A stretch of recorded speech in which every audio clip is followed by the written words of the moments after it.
오늘 주신 하나님의 말씀은 로마서 12장 2절 한 절 말씀 보겠습니다. 로마서 12장 2절입니다. 너희는 이 세대를 본받지 말고 오직 마음을 새롭게 함으로 변화를 받아 하나님의 선하시고 기뻐하시고 온전하신 뜻이 무엇인지 분별하도록 하라. 아멘.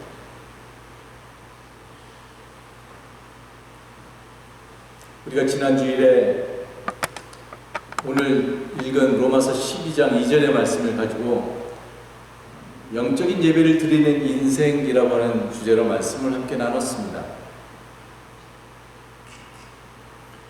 로마서 12장 2절은 영적인 예배를 드리는 인생들이 이 땅에서 살아가면서 완수해야 할, 행해야 할 삶의 큰 세 가지 주제에 대해서 말씀을 전해주고 있는데, 우리가 그 말씀들을 하나하나 마음에 깊이 새기게 되었으면 좋겠습니다. 첫째는 이 시대의 풍조를 본받지 말라는 것입니다. 그리고 둘째는 마음을 새롭게 함으로 변화를 받으라는 것이고요. 세 번째는 하나님의 선하시고 기뻐하시고 온전하신 뜻이 무엇인지 분별하라는 것입니다. 우리가 이 가운데서 지난주에는 이 세상의 풍조를 본받지 말라는 것에 대해서 말씀을 나눴습니다. 이 시대의 풍조라고 하는 것은, 이 시대의 정신이라고 하는 것은 이 세상의 지혜가 만들어가는 세상으로 우리가 추구하는 하나님의 나라의 삶과는 정반대되는 일체의 삶을 가리켜서 이 시대의 풍조라고 말할 수 있을 것입니다. 그러한 이 시대의 풍조가 무엇인지 우리들 각자가 이름을 붙이는 것이 대단히 중요하다고 말씀을 드렸습니다. 왜냐하면 여러분들의 마음속에 경험되는, 여러분들의 눈에 보이는 이 시대의 풍조는 바로 하나님께서 여러분들에게 보여주시는 것이기 때문에 그러합니다.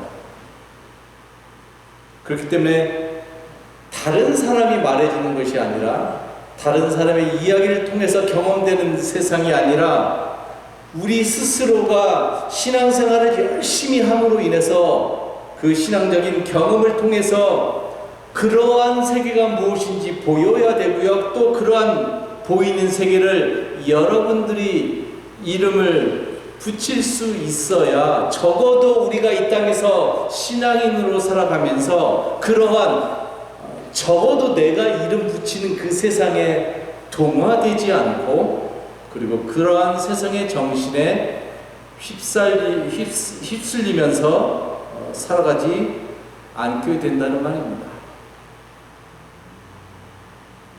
오늘은 두 번째 그리고 세 번째인 마음을 새롭게 함으로 변화를 받으라고 하는 말씀과, 그리고 하나님의 선하시고 기뻐하시고 온전하신 뜻이 무엇인지를 분별하라고 하는 말씀을 함께 생각해 보려고 합니다. 그러면 지난주에 이 세상의 풍조를 본받지 말라는 이 말씀과 더불어서 이 세 가지를 다 다루게 되는데, 이 세 가지는 여러분들이 평생에 걸쳐서 행해야 될 어떤 신앙의 지침, 훈련이기 때문에, 다시 한번 말씀드리지만 우리들의 마음속에 이 세 가지를 깊이 새기면서 신앙생활을 하셨으면 좋겠습니다. 그래서 다음 주에는 저를 만날 때 목사님 안녕하세요라고 인사하지 마시고, 여러분들이 깊이 새겼던 로마서 12장 2절의 말씀을 토시 하나 틀리고 외울 필요는 없습니다. 로마서 12장 1절, 너희 몸을 하나님이 기뻐하시는 거룩한 산 제물로 드리라. 그것이 너희들이 드릴 영적인 예배니라. 그 영적인 예배를 드리는 사람들이 이 세상에서 어떻게 살아가야 되느냐, 그 세 가지를 제가 저 문 앞에 서 있을 테니까 부지런히들 외워오셔서 저와 함께 이야기 나눴으면 좋겠습니다. 그래서 영적인 예배를 통해서 우리들의 신앙의 삶이 더 아름답고 더 빛나고 더 풍성해지고 더 의미 있게 되기를 다시 한번 간절히 기도하겠습니다. 바울은 마음을 새롭게 함으로 변화를 받으라라고 말을 합니다. 기독교 신앙이 말하는 변화라고 하는 것, 트랜스포메이션이라고 하는 이 변화라고 하는 단어는 너무나 중요한 단어이기 때문에 여러 가지 차원에서 말씀드릴 수 있지만 저는 오늘 이 변화라고 하는 것을 이렇게 정의하려고 합니다. 우리가 신앙인으로서 추구해야 될 변화라고 하는 것은 무엇이냐면, 그러니까 전통적으로 변화 그러면 어떤 대단히 탕자를 떠올리잖아요. 탕자, 그죠? 그러니까 그런 변화 말고, 물론 그런 변화가 안 중요하다는 게 말하는 게 아니에요. 근데 뭐 적어도 교회에 나와서 신앙생활을 하고 적어도 하나님의 마음을 품고자 노력하는 우리들에게 있어서 변화는 어떤 탕자와 같은 어떤 변화를 이야기하는 것이 아니라, 제가 오늘 여러분과 나누고 싶은 변화는 이런 거예요. 즉, 그 이전에는 보이지 않던 본질적인 차원의 일들이 하나님의 은혜로 인해서 나의 신앙생활을 통해서, 나의 신앙의 훈련을 통해서 지금은 새롭게 보게 되는 것을 말합니다. 그러니까 어저께는 착했다가, 아니죠. 어저께 착했다 오늘 나빠지면 이거는 정말 안 되는 거고요. 어제는 내가 나빴는데, 어제는 내가 방탕했는데 오늘 내가 그럴듯한 사람이 되는 그런 걸 말하는 것이 아니라, 적어도 하나님을 깊이 추구했던 인생들이 어저께까지 보이지 않았던 그 하나님의 놀라운 신비의 세계가 오늘 갑자기 내 눈에 보이기 시작하는 그러한 변화, 저는 그러한 변화를 이야기하려고 하는 겁니다. 즉, 세상과 나에 대해서 완전한 해석이 바뀌는 것이지요. 이것이 무엇을 의미하는지 바울의 삶을 잠깐 예를 들어서 설명해보면 이런 것입니다. 바울은 우리가 알다시피 다메섹 도상에서 부활하신 그리스도를 만나게 돼서 그 경험을 통해서 소위 바울은 회심을 하게 됩니다. 그러니까 바울이 회심을 했다는 것도 제가 지금 말하고자 하는 거랑 똑같은 거예요. 바울이 회심 전에는 대단히 나쁜 사람이었는데 회심하고 좋은 사람이 되었다라가 아니죠. 성경에서 바울은 회심 전에도 율법의 의로는 하나도 흠잡을 것이 없을 만큼 완벽한 삶을 살아가는 인생이었다라고 말하는 것이에요. 그럼에도 불구하고 바울은 회심이 필요했던 사람이었다는 겁니다. 기독교의 시각으로 볼 때는 말이죠.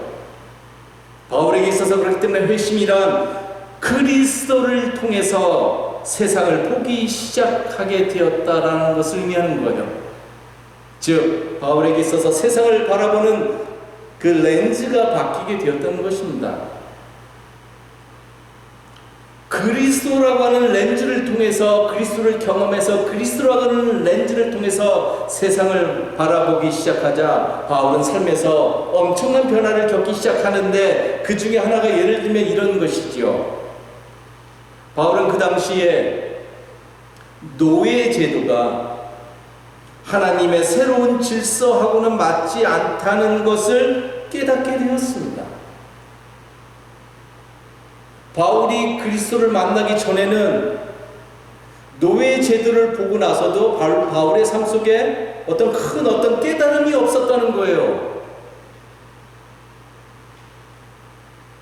그런데 그리스도라고 하는 렌즈를 바울이 경험하게 되자, 노예제도 이거는 하나님의 삶의 질서하고는 맞지 않구나라는 것을 그가 깨달았다는 것이지요. 계층적인 삶의 구조, 누가 누구를 지배하고 있는 그런 구조는 하나님의 처음에 창조의 질서하고는 맞지 않는 것이구나라고 하는 것을 바울이 깨달았다는 것이지요. 그래서 바울은 빌레몬에게 편지를 써서 그 당시 노예였던 도망자 오네시모를 이제는 더 이상 노예가 아니라 사랑받는 한 형제로서 받아줄 것을 아주 간곡하게 당부하게 됩니다. 이게 성경에 나와 있는 빌레몬서의 내용이지요. 더 이상 노예가 아니라 그를 하나의 형제로서 받아달라는 거예요. 이것이 바로 성경에서 말하는 마음의 변화를 받는다는 의미예요. 그 전에 보이지 않던 세계가 그리스도를 통해서 새롭게 보이기 시작하는 것이 바로 성경에서 말하는 마음의 변화의 시작이라는 말입니다. 무엇을 새롭게 보는가 하면 바로 그 시대의 정신이 만들어 놓은 우리가 당연시 여기면서 살아가고 있었던 어떤 죄의 힘이 보이는 거예요. 그런데 바울은 거기서 그치지 않지요. 바울은 거기서 죄의 힘이 이런 거구나라고 그치지 않고 그것이 보이니까 바울은 또 다른 새로운 세계를 제시하는 것입니다. 노예가 아니라 우리의 사랑받는 한 형제로 이 사람을 받아주십시오라고 새로운 길을 제시하고 있죠. 하나님의 새로운 질서, 하나님의 생명을 새롭게 제시하고 바울은 그 새로운 질서의 길로 걸어가기 시작했다는 말입니다. 이것이 바울이 마음의 변화를 받았다는 의미예요. 이것이 바울이 회심했다는 의미예요. 그렇기 때문에 우리가 추구하는 마음의 변화는 단순하게 내가 나쁜 생각을 했는데 더 이상 나쁜 생각을 하지 않게 되었더라, 어떤 심리적인 차원에서, 이성적인 차원에서 일어나고 거기서 그치는 것이 아니라 그 전에 보이지 않던 세계를 이제 새롭게 그리스도라고 하는 렌즈를 통해서 바라보고, 그리고 바라보는 그 세계를 이제 내가 삶에서 살아내는 것, 아무리 미약하다고 할지라도 그 새로운 세계를 살아내는 것, 이것이 바로 마음의 변화가 궁극적으로 의미하는 것이죠. 그렇다면 마음의 변화라고 하는 것은 어떻게 일어날 수 있는가? 바울은 우리에게 마음을 renewing, 새롭게 함으로 인해서 그래서 진정한 변화의 삶을 살아가라고 말하고 있습니다. 그러면 어떻게 우리가 우리의 마음을 새롭게 할 수 있을까요? 여기에 바로 예수님이 말씀하신 회개의 삶에 진정한 의미가 있는 것이죠. 회개의 삶을 통해서 우리는 우리의 마음을 새롭게 할 수 있는 것입니다. 회개라고 하는 것은 좁게 얘기하면 그냥 내가 무엇을 잘못했어요 라고 해서 끝이게 돼요. 그런데 성경에서 말하는 이 회개는 이렇게 소극적이고 작은 의미가 아니라, 성경에서의 회개는 예수님이 말하는 메타노이아라고 하는 이 개념은 뭐냐면, 내가 당연시 여기면서 살아왔던 삶의 세계를 스탑하는 거예요. 내가 여자를 되게 무시하는 사람, 내가 그랬다는 게 아니라요. 저는 페미니스트잖아요. 여러분들 알다시피.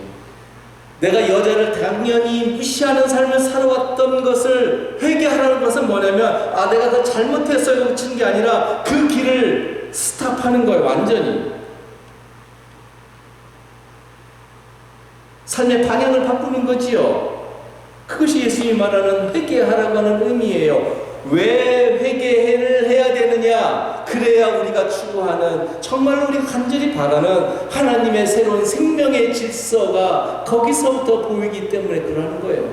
내가 누구를 무시하고, 내가 누군가에게 편견을 갖고 있고, 내가 어느 민족에게 편견을 갖고 차별을 당연시 여기는 삶을 갖고 하나님의 새로운 생명의 질서를 바라볼 수 없지요. 메타노이아가 필요한 거지요. 그래서 언제나 회개의 삶은 나의 내면에서부터 시작합니다. 우리가 회개의 삶을 통해서 무엇보다도 나의 내면의 샘 속에서 어떠한 죄의 세계가 나를 지배하고 있는지, 내가 무엇을 당연시 여기면서 세상을 살아가고 있는지 그 내면의 죄성을 깨닫고, 더 나아가서 그러한 세계를 나의 삶에서 스탑하고 성령의 능력 안에서 내 안에서 하나님이 어떤 세상을 만들어 가기를 원하시는가, 그 세계를 경험해 가는 겁니다. 여러분들의 내면의 세계에 하나님의 세계가 지배하는 그것을 경험해야 그 새로운 경험이 드디어 우리들의 삶의 바깥에 우리들이 추구하는 신앙의 옷을 입고 드러나기 시작한다는 것이지요. 우리가 회개의 삶을 통해서 우리의 마음을 새롭게 할 때 우리는 그 전에 볼 수 없었던 하나님의 역사를 볼 수 있고요. 그 하나님의 역사에 우리가 온몸을 다해서 응답하면서 나아갈 수 있게 된다는 말입니다. 다시 한번 말씀드리지만 진정한 변화는 마음과 생각에서 그치는 것이 아니라 삶으로 나아가야 하고, 그리고 삶에서 하나님이 원하시는 열매를 맺어가야 함을 여러분들이 기억했으면 좋겠습니다.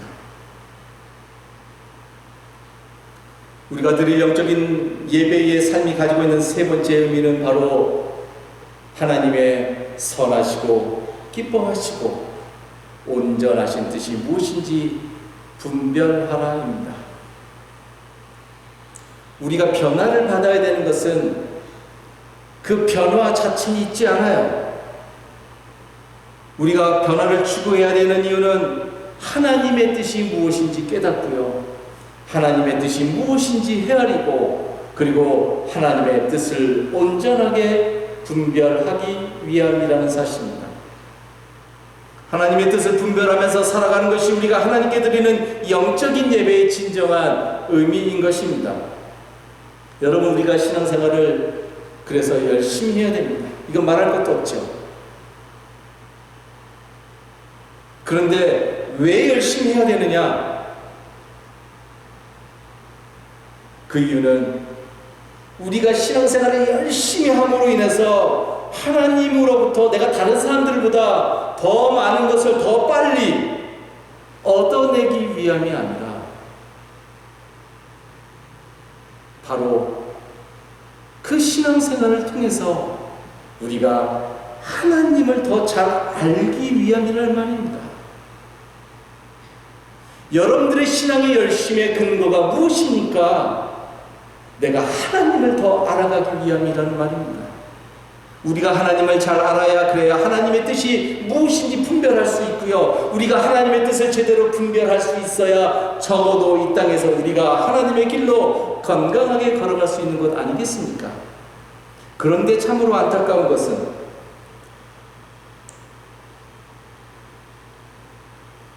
오늘날 기독교 신앙의 방향이 하나님의 뜻을 온전하게 알아가는 데 있지 않고 주로 신앙이 개인적인 감정을 충족시켜주는 차원에 머무르려 한다는 사실에 있습니다. 이건 아주 큰 비극입니다. 즉, 많은 신앙인들이 신앙에 열심을 내는 이유가 하나님을 알아가기 위함이 아니라 그 자리에 자신의 감정을 위로받고 마음이 따뜻해지려고 하는 감정으로 대체하려고 한다는 사실이죠. 여러분, 신앙생활의 목적은 우리들의 감정을 만족시켜주는 데 있는 것이 아닙니다. 즉, 감정적인 차원에서 마음의 따스함을 얻는 것이 신앙생활의 목적이 아니라는 말입니다. 물론 우리가 신앙생활을 열심히 하고요, 그리고 깊이 해 나감에 따라서 하나님의 은혜로 인해서 우리의 마음이 기쁨으로 충만하고요, 그리고 마음이 흡족하고 따스해질 수는 있지만 그러나 그것이 목적일 수는 없다는 말입니다. 마음의 따스함 혹은 위로와 기쁨은 우리가 하나님을 알아갈 때, 하나님과 깊이 사귈 때 하나님이 우리에게 주시게 되는 아주 자연스러운 은혜의 선물이지요. 너무나 당연한 건 아니겠습니까? 하나님이 사랑의 하나님인데, 위로의 하나님인데, 하나님을 깊이 알아가는 그 자녀에게 하나님의 가장 귀한 것을 선물로 주시지 않겠습니까? 그렇기 때문에 감정적인 반응을 일으키는 것을 목적으로 우리가 신앙생활을 해나가서는 안 됩니다. 감정적인 반응을 일으키는 것이 목적이 되면 결국에 우리는 가장 중요한 하나님의 정신, 그리고 하나님 자체를 놓치게 된다는 말입니다. 그리고 하나님을 놓치게 되면 결국에 모든 것을 잃어버리는 것과 똑같아지는 겁니다. 여러분, 우리가 신앙생활을 너무나 오래 해요. 하지만 근본적으로 변화가 잘 일어나지 않는 이유가 제가 볼 때는 여기에 있어요. 하나님과 사귀고 하나님을 알아가려고 하고 하나님의 마음을 품으려고 하는 신앙인들이 아니라 오직 마음의 위로를 받으려고 하고 마음의 어떤 흡족함만을 받으려고 하는 그런 차원에서만 머무르려 하고 있다는 사실입니다. 거기서 나오지 않으려고 해요. 그러니 그러한 기독교가 힘이 있을 수가 없지요. 사회를 변혁시킬 수 없지요. 그렇기 때문에 마음은 따뜻해졌는데, 그래서 때로 눈물도 흘렸는데, 그런데 정작 그러한 우리들의 마음의 따뜻함 혹은 눈물의 흘림이 하나님을 내가 새롭게 인식하게 돼서 나오는 것에 근거하지 않고, 그리고 우리가 흘리는 눈물 속에 하나님의 새로운 생명에 대한 어떤 감격함, 하나님의 생명을 경험한 이들이 갖게 되는 어떤 그런 삶의 벅참, 이런 것이 아니라 그저 순간적인 어떤 감정의 동요 속에서 나오는 눈물이라고 한다면, 미안하지만 그것은 신앙의 차원 혹은 은혜의 차원이 아니라 그냥 인간적으로 그 순간에 가슴이 동해서 그런 반응을 일으킨 것에 불과한 것이죠. 그리고 그 정도의 반응은 세상에서 어디를 가도 다 경험할 수 있죠. 하다못해 여러분들이 좋아하는 음악을 들어도 그 정도의 반응은 다 일으킬 수 있죠. 그렇게 되면 아무리 은혜를 많이 받아도요, 그리고 크게 아무리 기도를 해도, 목이 터져라 기도를 해도, 아니면 아예 아멘이라고 하는 것을 입에 달고 살아도 정작 우리가 갖게 되는 은혜의 그 깊이, 이거는 너무 샬로할 수밖에 없어요. 너무 낮은 거예요. 너무 빈약한 것이죠. 그리고 그런 신앙생활은 그렇기 때문에 오래가지 못해요. 뿌리가 얇기 때문에 금방 시들어버릴 수밖에 없다는 말입니다. 여러분, 우리가 신앙생활을 할 때 은혜를 많이 받았습니다 라고 말을 아주 많이 합니다. 그리고 실제로 많이 해야 합니다.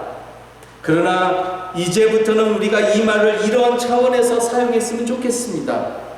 이 말은 종전의 의미대로 그냥 가슴이 따뜻해졌다, 마음을 터칭했다라는 정도로 그냥 우리가 은혜를 받았어요 라고 습관적으로 얘기하는 것이 아니라, 그런 나약한 차원이 아니라 내가 하나님을 새롭게 경험했다라는 차원에서 고백되어졌으면 좋겠습니다. 하나님의 신비스럽고 놀랍고 새로운 세계를 경험했다는 것이 하나님의 은혜를 받았다는 그런 고백이었으면 좋겠습니다. 그래서 그런 고백을 통해서 나의 마음속에 하나님에 대한 새로운 인식이 싹 트고, 그로 인해서 하나님에 대한 은혜, 하나님에 대한 이해가 점점 더 깊어지는 것이죠. 결국에 그래서 하나님의 뜻이 무엇인지를 좀 더 분명하게 보게 되는 것을 말합니다. 이것이 바로 하나님으로부터 은혜 받았다고 하는 우리 갈릴리언들이 고백하는 삶의 내용이요, 신앙의 내용이요, 정신이기를 바랍니다. 신앙생활의 목적은 바로 그러한 세계를 경험해 가기 위한 것이죠. 하나님을 새롭게 경험하고 새롭게 인식하게 되면 우리는 하나님의 뜻을 분명하게 알 수 있을 뿐만 아니라 그 뜻을 이루는 길로 나아가게 됩니다. 여러분, 하나님의 뜻을 분명하게 알고 그래서 그 길을, 그 뜻을 이루면서 살아가는 그 인생이 성경에서 가장 복된 인생이라고 말을 하는 겁니다. 말씀을 듣고 그 말씀을 분별하고 그 세계가 열어놓는 그 진리의 세계를 향해서 오늘 내가 걸어가는 인생들, 그 인생들이 복된 인생이라는 말입니다. 그러한 인생으로, 즉 매일의 삶에서 하나님을 참으로 예배하는 진정한 영적인 예배를 드리는 인생으로 살아가는 우리 모든 식구들 되기를 다시 한번 간절히 기도하겠습니다. 기도합니다. 하나님 은혜에 감사를 드립니다. 오늘도 주신 말씀을 통해서 영적인 예배를 드리는 인생이 매일의 삶에서 어떠한 삶을 살아가야 하는지를 새롭게 깨닫게 해주시니 하나님 은혜를 감사합니다. 하나님 우리에게 성령의 힘을 날마다 더해 주셔서 우리로 하여금 이 세상의 정신을 본받지 않게 해 주시고 예수님이 말씀하셨던 진정한 회개의 삶을 통해서 마음을 새롭게 함으로 변화를 받게 도와주시고 그로 인해서 하나님의 선하시고 기뻐하시고 온전하신 뜻이 무엇인지 영적으로 깨어서 늘 분별하면서 하나님이 원하시는 참 생명의 인생으로 하나님을 기쁘게 예배하는 영적인 예배의 인생으로 살아갈 수 있도록 하나님 우리의 삶을 인도하여 주옵소서. 감사드리오며 예수님의 이름으로 기도드렸사옵나이다.